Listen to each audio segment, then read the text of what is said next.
요즘 제가 묵상하고 있는 말씀들 중에 그 빌립보 2장 13절 말씀이 있습니다. 너희 안에서 행하시는 이는 하나님이시니 자기의 기쁘신 뜻을 위하여 너희에게 소원을 두고 행하게 하시나니, 세 번역으로 보니까 하나님은 여러분 안에서 활동하셔서 여러분으로 하여금 하나님을 기쁘게 해드릴 것을 염원하게 하시고 실천하게 하시는 분입니다. 이 말씀을 풀어서 설명하니까 이렇더라고요. 세 가지인데요. 첫째, 하나님은 여러분 안에서 활동하십니다. 이 내주하신다는 것이 그냥 가만히 좌정하고 계시는 게 아닙니다. 우리 안에서 활동하고 계십니다. 그런가 하면 두 번째로, 여러분 안에서 활동하시는 하나님은 여러분으로 하여금 하나님의 뜻에 맞는 일을 하고자 하는 열망을 일으켜 주십니다. 마음에 어떤 선한 열망이 일어나십니까? 내주하시는 하나님이 우리 안에 그런 선한 마음을 주시기 때문이에요. 그런가 하면은 세 번째가 이겁니다. 그 마음의 열망을 일으켜 주신 하나님께서 그 열망을 실천할 수 있도록 힘을 공급해 주십니다. 이 단계를 아시겠죠? 그래서 제가 이 말씀을 묵상하다가 보니까 참 마음에 용기가 생기고 또 다시 도전하고 싶은 열망이 일어나는 것을 지금 경험하고 있는데요. 그래서 제가 오늘 설교 제목을 꿈꾸는 자의 기도는 힘이 있다, 이렇게 정했습니다. 오늘 다루고 싶은 이 설교의 핵심이 너무나 간단합니다. 우리가 기도할 때 하나님께서 주신 꿈과 소원을 붙들고 기도할 때 하나님께서는 그 꿈과 소원을 이룰 에너지를 공급해 주신다. 우리가 이 열망을 가지고 기도할 때 하나님은 그것을 이룰 수 있도록 인도해 주신다는 겁니다. 성경에 보면은 이것들을 구현해낸 수많은 인물들의 행전입니다. 사실 성경이 그 대표적인 인물이 느헤미야 아닙니까? 느헤미야는 예루살렘 성벽이 허물고 자기 동족들이 고통을 받는다는 그 소식을 전해 듣고는 자기 동족을 위하여 기도하기 시작하는데, 그게 느헤미야 1장 4절입니다. 내가 이 말을 듣고 앉아서 울고 수일 동안 슬퍼하며 하늘의 하나님 앞에 금식하며 기도하여 황폐해진 자기 조국, 자기 동족을 위하여 눈물로 기도를 했더니 하나님이 그 기도를 응답해 주셨다. 그런데 더 중요한 건 그에게 이런 열망을 가지고 기도하게 하신 분이 하나님이시라는 거예요. 응답의 문제만이 아니고 그 한나도 마찬가지입니다. 한나도 느헤미야처럼 어떤 마음의 괴로움을 가지고 그렇게 기도하기 시작한 인물인데요. 하나님은 그의 괴로움을 어떻게 성화시켜 주시는가 하니까 사무엘상 1장 10절 11절입니다. 한나가 마음이 괴로워서 여호와께 기도하고 통곡하며 서원하여 이르되 만군의 여호와여, 만일 주의 여종의 고통을 돌보시고 나를 기억하사 주의 여종을 잊지 아니하시고 주의 여종에게 아들을 주시면 내가 그의 평생에 그를 여호와께 드리고 삭도를 그의 머리에 대지 아니하겠나이다. 지금 하나님은 이 한나, 그냥 평범한 한 여인이에요. 한나라는 한 여인이 그 악한 구도, 그 부인이 둘이에요. 하나님께서 그 악한 구도 속에서 신음하고 있는 그 연적인 번인 나는 아들을 낳았다고 의기양양하고 날마다 그걸 가지고 한나를 괴롭히는 이 개인의 아픔을 하나님 어떻게 사용하시느냐? 사무엘이라고 하는 위대한 인물을 배출하는 도구로 한나의 아픔을 사용하시는 거거든요. 그 아들 사무엘을 통해서 이스라엘의 영적 어둠을 물리치고 나라를 바로 세워야 하는 그 하나님의 꿈, 그 하나님의 꿈이 너무나 가냘프고 또 무명의 인물이에요. 이름 없는 한나라는 한 여인의 고통을 재료로 해서 하나님은 그 일을 이루어 가신다. 그러니까 느헤미야도 그렇고 한나도 그렇고 그 마음에 어떤 고통스러운 문제가 발생할 때 하나님 앞에 이 문제는 하나님이 풀어주신다는 확신도 필요하지만, 병 얻었다, 병 고쳤다. 아들이 없었다, 아들이 생겼다. 번인 나가 나 괴롭혔다, 내가 그에게 대갚음을 했다. 이런 구도로 신앙생활하는 얕은 수준이 아니고요.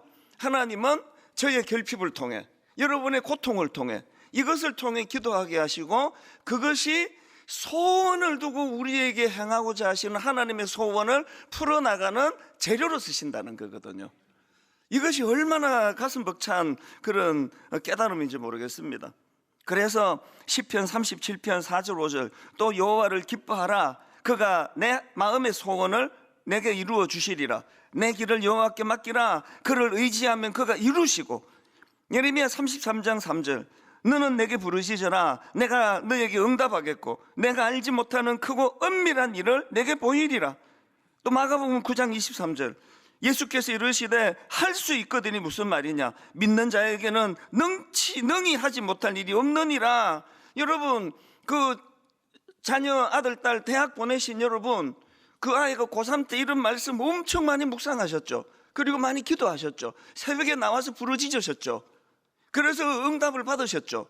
얘가 참 은혜로 좋은 대학을 갔습니다. 우리의 비극이 그리고 끝. 얘가 대학 가는 것만으로 우리의 모든 기도의 열매가 끝. 대학 갔으면 됐지 뭐. 그게 우리의 비극이라는 거예요. 하나님은 여러분이 어떤 마음의 열망을 너무너무 사랑하는 이 아들 딸 대학에 보내야 되겠다는 그 열망을 하나님의 꿈을 이루는 재료로 쓰기를 원하시거든요.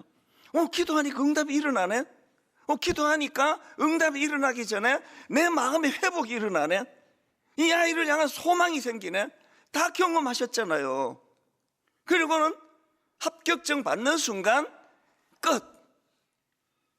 진도가 안 나요. 진도가. 한나가 그 열망을 가지고 울고 불고 그래가지고 아들을 얻었습니다. 한나가 우리처럼. 그리고 끝. 그 뭐 바치고 뭐고 뭐 다 까먹고 우리 한번 잘 살아보자 그러면서 수능 열심히 해야지. 그래서 하나님의 소원을 두고 행하시는 그 열망이 이루어지지가 않는 거죠. 이 기도 응답이 잘 안 이루어지는 건 하나님께서 재미가 별로 없으실 것 같아요. 난 지금 너의 결핍을 통해서 사실은 이 결핍이 해결되는 그 단계가 아니라 나는 너 아들 없는 것 때문에 브닌나에게 그렇게 극심하게 그렇게 고난을 당하는 그 아픔을 통해서 그 시대와 민족을 살리는 사무엘을 나는 배출하기를 원하는데 너는 아들을 꼭 끝. 소원이 그게 다예요. 왜 그렇습니까? 하나님 아버지의 소원이 아니라 내 소원으로 기도했기 때문 아닙니까? 요즘 저는 분당 우리교회를 향한 강력한 꿈을 또 주셨어요. 나 이렇게 말하면 어떤 이제 저 소리 지겹다 이제. 저도 힘들어요. 막 너무너무 요즘 가슴이 벅찹니다. 제 심장은 주인 잘못 만나가지고 막 시도 때도 없이 벌렁거려요. 그래서 요새는 진짜 이제 제가 이 수면이 그렇게 짧으면 치매 온다는 경고를 받고 정말 내가 더 자려고 애를 쓰는데 안 돼요. 그게 2시 반이면 깨고 3시면 깨고 한 2시간만 하나님 저 좀 더 자고 싶습니다. 안 돼요. 그게 지금도 안 됩니다. 몸에 막 열이 올라오는데 잠이 옵니까? 2가지 강력한 제 마음에 소원을 하나님이 주셨는데요. 하나는 뭐냐? 분당 우리 교회가 영적으로 육적인 것만 아닙니다. 영적으로 육적으로 젊어지는 교회가 되는 꿈이에요. 분당 우리 교회는요, 하나님께서 개척 초기부터 청년들을 이상해요. 막 그렇게 많이 보내주셨어요.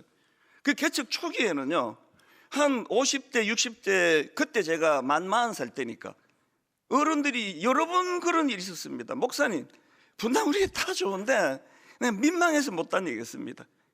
내 나이 사람이 없습니다. 그게 50대 초 이렇게밖에 안 됐는데 청년들이 막 물밀듯 밀려오고요. 그리고 담임 목사가 만 40살이니까 부목사님은 29, 30. 그리고 우리 창립 멤버들도 다 40대, 다 젊은 분들이었거든요. 그리고 이제 23년이 지났는데 여전히 최근에 제가 우리 행정 목사님이 저한테 통계를 보내준 걸 보고 너무나 제가 감사하고 또 가슴이 벅찼습니다. 여전히 30, 40 세대가 엄청 많은 교회, 청년들이 엄청 많이 모이는 교회. 그러니까 제가 하나님 앞에, 하나님, 평균 연령이 젊다고 젊은 교회입니까? 하나님, 이 교회가 진짜 젊은 교회가 되기를 원합니다. 그래서 지금 저하고 우리 목사님들하고 머리에 쥐가 나도록 내년에 3040을 어떻게 도울 건가, 막 밤낮으로 그 생각이 들어요. 제가 청년들한테 만날 때마다 이런 약속했다 그랬잖아요. 청년부 걱정도 하지 마. 청년부 잘 될 수밖에 없어. 왜? 내가 잘 될 때까지 도울 거니까. 근데 여러분, 여기 우리 청년들 잘 들으세요. 내가 잘 될 때까지 도우면 무슨 소용이 있습니까? 자기들이 가슴이 안 뛰는데. 뭐 예산만 막 2배씩 올려주고 만약에 그렇게 한다고 치면 뭐 꿈이 없는데 예산 많아지면 전부 간식비, 식사비, 뭐 게임하는데 뭐 사치기, 사뽀뽀 막 크리스마스 모여가지고 뭐 게임이나 하고 있는데 그게 무슨 젊은 교회냐고요. 제가요, 우리 청년들을 위하여 잘 될 때까지 돕는 일은 할 수 있지만 가슴은 자기가 뛰어야 돼요. 아, 내 안에 하나님이 소원을 두고 일하시는구나. 이대로 나 망하지 않는 거구나. 어떻게 그분의 소원이 내 안에서 각성이 될 수 있도록 할 것인가. 이런 교회가 젊은 교회라고 저는 생각을 합니다. 그런가 하면 저는 두 번째 꿈이 있는데요, 하나님 앞에 이제 이걸 가지고 계속 묵상해 나갈 때 하나님, 우리 교회가 젊은 교회가 되기 원합니다. 하나님, 우리 교회가 청년들이 살아나는 교회가 되기를 원합니다. 내년에 실제적으로 아버지 그것을 실행하는 교회가 되기 원합니다. 이거를 골똘히 묵상을 하고 있는데 하나님이 제 마음에 너무나 아름다운 소원을 주셨습니다. 이런 마음을 주시더라고요. 네가 처음에 분당 우리를 개척할 때 그 젊은 형제 자매들이 40대 초반에 피가 끓는 그분들이 교회를 위하여 청춘을 바쳤는데 분당 우리 교회는 그런 분들이 행복한 교회가 되도록, 그래서 제가 마음에 그런 소원을 가지게 됐죠. 두 번째가 뭐냐, 젊은 시절에 꼭 분당 우리 교회만을 위한 헌신이 아니에요. 젊은 시절에 주의 나라를 위하여 헌신하고 젊은 시절에 참 하나님을 사랑하는 그 성도님들이 60대가 되고 70대가 되고 했을 때 그분들이 행복한 교회가 되도록 할 것이다. 첫 번째 꿈보다 두 번째가 더 중요하다고 생각합니다. 우리 교회가 연세가 드신 어른들이 많아져 갈수록 24주년, 34주년, 44주년 연세가 드신 어른들이 많아질수록, 가만히 있으면 저절로 연세가 드시는 거 아닙니까? 그들이 나이에 순응하지 아니하고 하나님 주시는 꿈으로 가슴이 벅차고 치유가 되고 회복이 되고 우리 연세 드신 어른들이 행복한 교회가 되는 꿈, 여러분 이 꿈을 위해서 저와 함께 기도해 주시기를 바랍니다. 그래서 저는 이 두 가지 하나님 마음의 소원을 가지고, 하나님 아직 저는 임기가 많이 맨날 내가 은퇴 그러니까 이제 뭐 곧 하는 줄 알지만 2032년 말까지예요. 제가 대통령 임기보다 더 남았습니다. 그래서 제가 하나님 이 남은 임기 동안에 절대로, 그리고요 이제는 더 이상 꿈도 안 꾸어지고 현상 유지나 하자. 그날이 제가 그만두는 날이에요. 그건 하나님 앞에 죄 짓는 거거든요. 하나님 2032년 12월 31일까지 아예 못을 박습니다. 더 하지도 않을 거고, 허락하신다면 그 남은 기간 동안 이 두 가지를 모든 것을 걸 것이에요. 그래서 하나님, 청년들이 회복이 되고 치유가 되고 꿈을 꾸는 교회, 3040이 힘을 얻는, 용기를 얻는 교회, 그런가 하면은 우리 어른들이 60대 70대 그 이후의 어른들이 행복한 교회. 야, 분당 우리 교회면 참 행복해. 젊은 시절에 주의 교회를 위하여 헌신한 분들이 당연히 그럴 권리가 있는 거 아닙니까? 그래서 이 두 가지를 놓고 제가 소원을 갖고 있다 보니까 요즘에 계속 이제 성경을 그런 연관된 말씀들을 찾아서 읽고 묵상하고 그렇게 하는데요, 그 중에 하나가 오늘 본문이에요.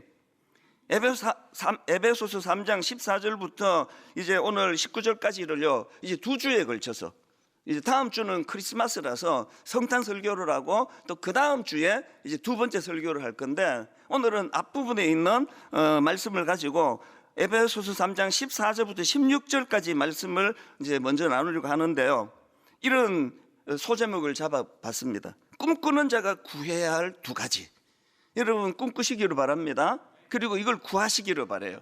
꿈꾸는 자가 구해야 할 두 가지. 첫 번째가요, 하나님 앞에 무릎 꿇고 빌기예요.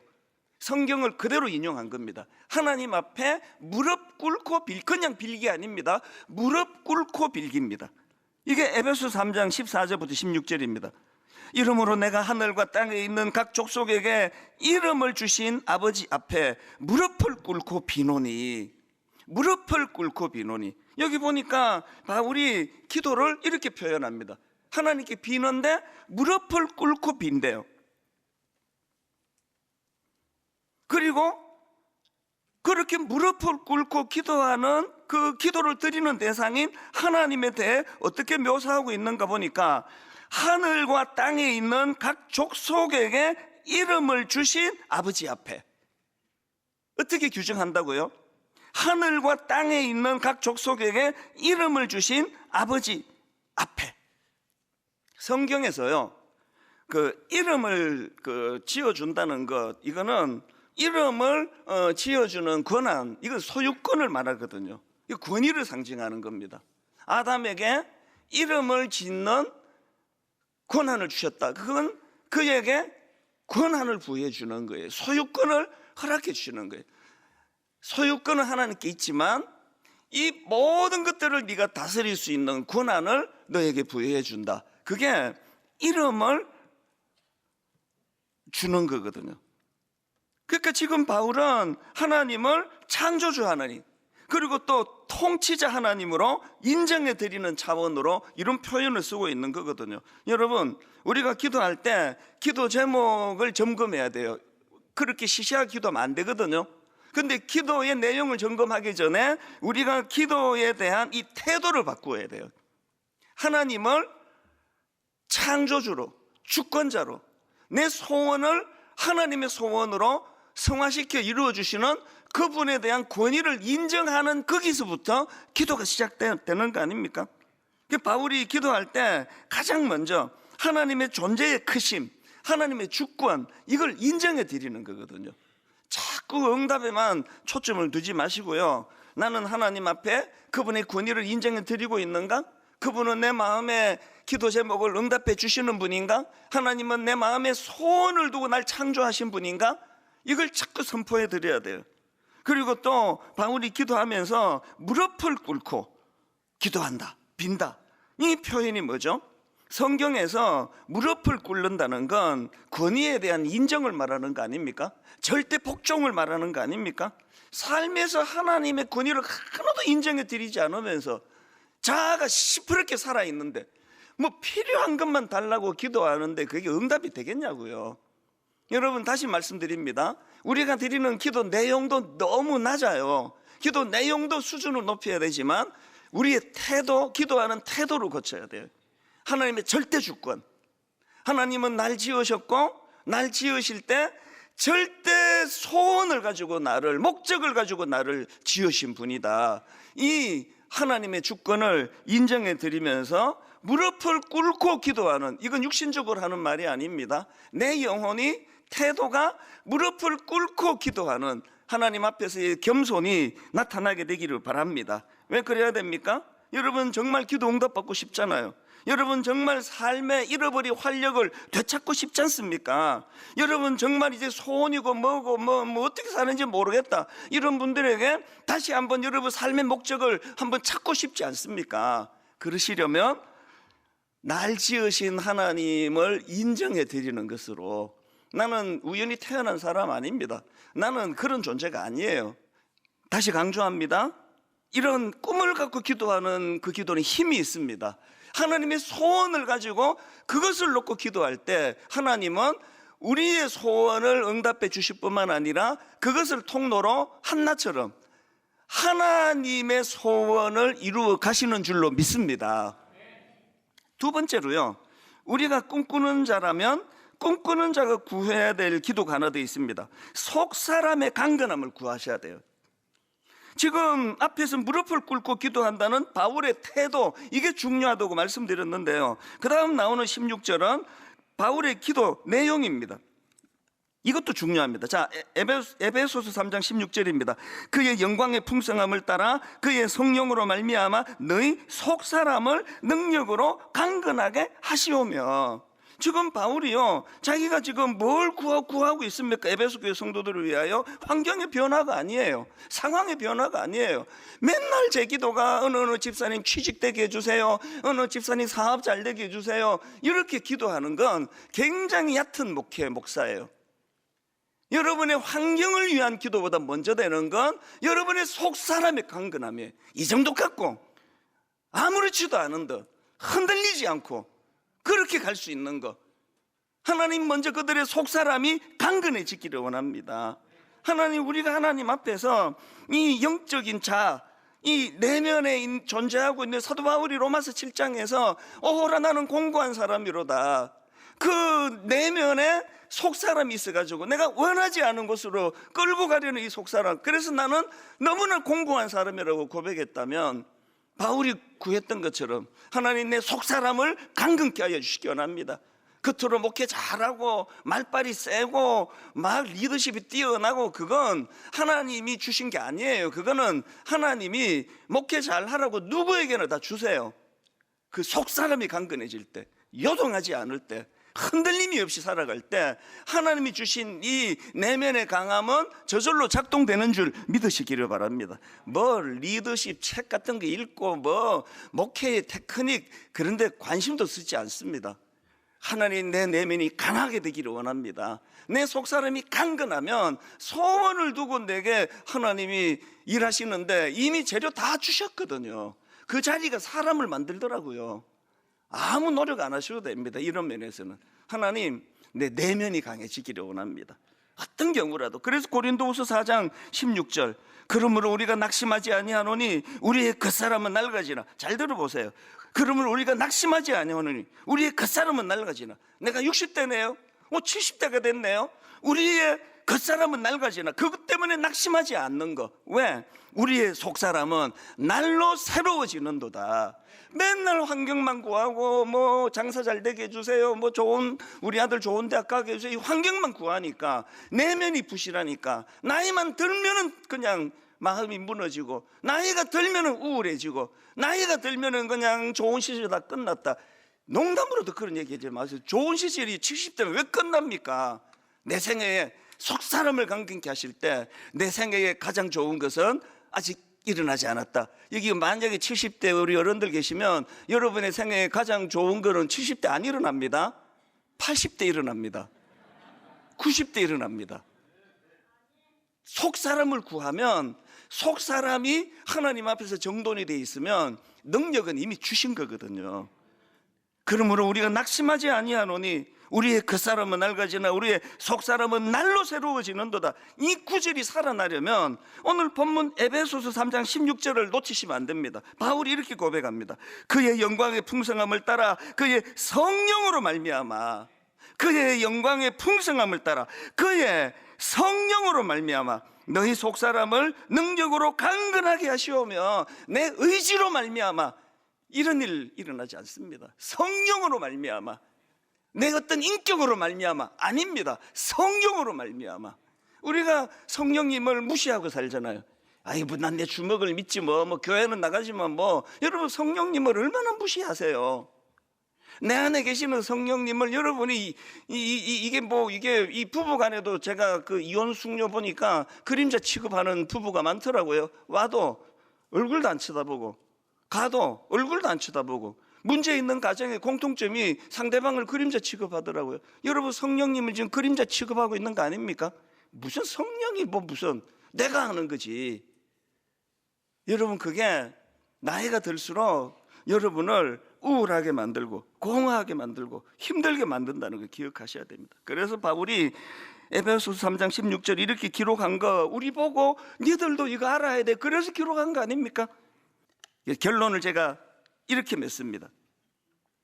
에베소서 1장 17절부터 19절, 우리 주 예수 그리스도의 하나님 영광의 아버지께서 지혜와 계시의 영을 너희에게 주사 하나님을 알게 하시고, 그 다음에 너희 마음의 눈을 밝히사 그의 부르심의 소망이 무엇이며 성도 안에서 그 기업의 영광의 풍성함이 무엇이며 그의 힘의 위력으로 역사하심을 따라 그의 힘의 위력으로 역사하심을 따라 믿는 우리에게 베푸신 능력의 지극히 크심이 어떠한 것을 너희로 알게 하시기를 구하노라. 다음 주 성탄절 다음에 그 다음 주일날 연속해서 제가 이 말씀을 풀어나갈 텐데요, 저는 오늘 결론을 이렇게 맺기를 원합니다. 여러분, 꿈꾸는 자의 기도는 힘이 있습니다. 기도의 대상이신 하나님이 얼마나 크신 분인지를 알고 하는 기도가 힘이 있습니다. 성령으로 속 사람을 강건하게 해달라고 기도할 때 내 어떤 재료, 내 어떤 의지가 아니라 그분의 강력한 능력으로 일하게 되는 줄로 믿습니다.